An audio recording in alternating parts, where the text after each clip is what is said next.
Hey guys, what's going on? So at the junkyard again today. Haven't had time to do anything with my EXP yet. We're gonna get on that soon.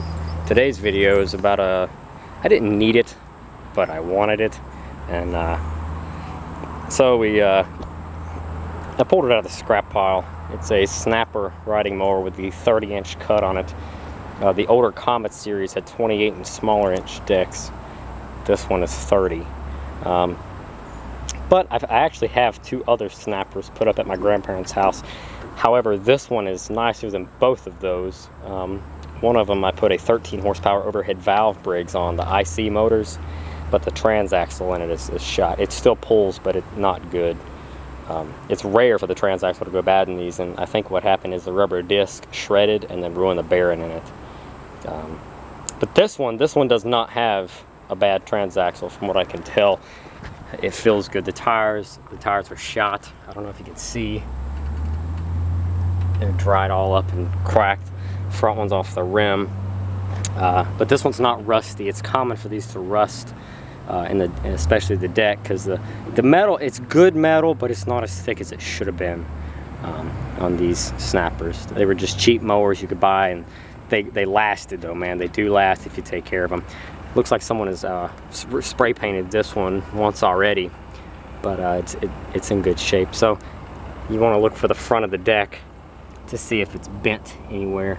And you see this one's only got one small little ding. If you're going across the yard and you hit rocks or small roots and stuff in the ground, it would just bend this in really easy. And a neighbor of mine used to have one, and he would bend his so often.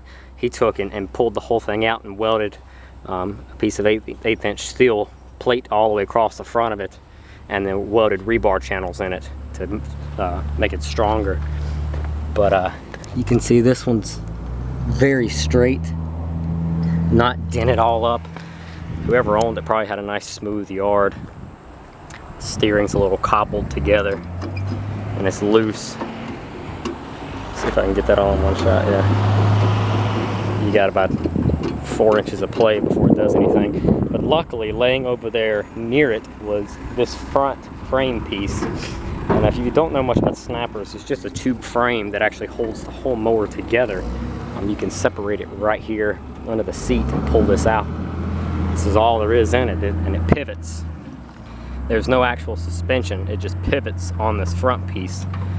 Newer conventional lawnmowers have the pivot in the front for the axle. But these old snappers, the front pivots completely independently, and it uses the tubular suspension to actually pivot the lawnmower, which was it's pretty neat. But this one's in good shape. Frame is really clean. There's no rust. There's no rust around the metal, around the motor where it bolts on. This plate's all solid. The rear's solid. The transaxle is solid.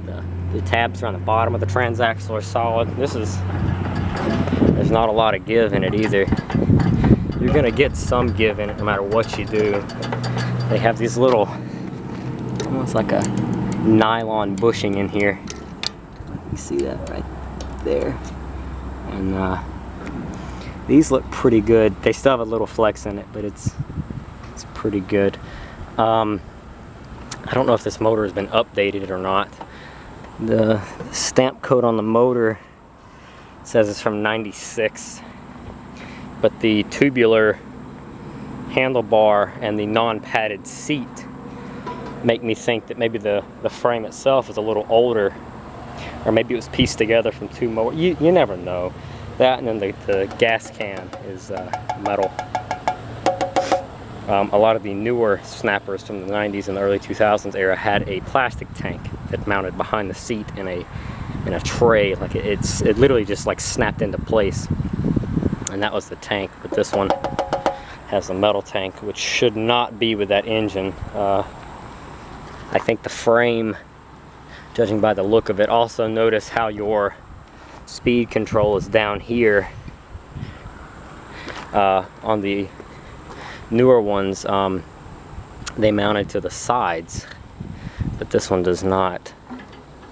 So we'll just have to play around with it a little bit and see. But I bought it, it was 20 bucks. I got this frame and this front piece of this frame for 20 bucks. And this one's got tires that are still on rims. They're dry cracked real bad. And someone looks like they've spray painted, but still for 20 bucks, I can cobble something together and make it work. Oil's pretty clean in the motor. Makes me think that it's been taken care of pretty well. And let's see.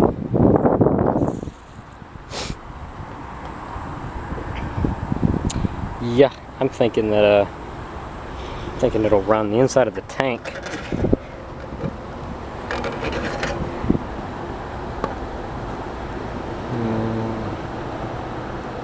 Camera's not gonna do it, but the inside of the tank looks okay. It actually looks like maybe it's been sealed. They make that sealer stuff, you pour in it, shake it all around and let it dry overnight. It's almost like paint, and it coats the inside. It looks like maybe it's had tank sealer.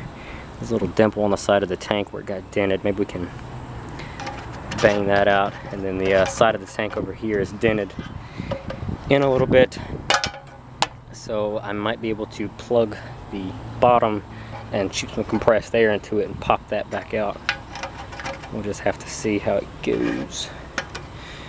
And I think I'm going to leave the metal seat on it and just find a pad, a seat pad, like a cushion or something to put on it. But to roll it from the shred pile, the bolt fell out of the axle on this side. So I shoved 2 nails through it. This is just temporary to keep the wheel from falling off while I was rolling it. And then when I was taking it off, I broke the plastic snapper cap. So I'm gonna have to find some of those. I think I can order them new old stock offline. Probably just order a set of 4. And we'll clean this thing up real good. But the motor, if it's original, it should have been a white motor. Briggs & Stratton at the time in the 80s was still doing the white casings. And this being a 96 is what I think, yeah, 96. It's a black top, but I think it should have been white if it's original to the snapper. It also could have had a Tecumseh engine on it, which is garbage. So it's good that they put this motor on it, if they did. I'm not super savvy on snappers, so you have to forgive me. But I'm fairly confident it pulls over pretty well. It actually just backfired, and now the recoil is stuck. Go figure. So sometimes you can wiggle it by hand. I'll figure it out in a minute. But anyway, so this is what we got to work with, and I'm gonna try to get it home sometime today, and we'll start playing with it. First things first, we'll fix a recoil. Alright guys, thanks for watching, and thanks for subscribing. Drop a comment down below, let us know what you think. I know it's not a car, but I like these lawnmowers, so we're gonna see if we can't revive this one. And yep, we will catch you in the next video on the snapper.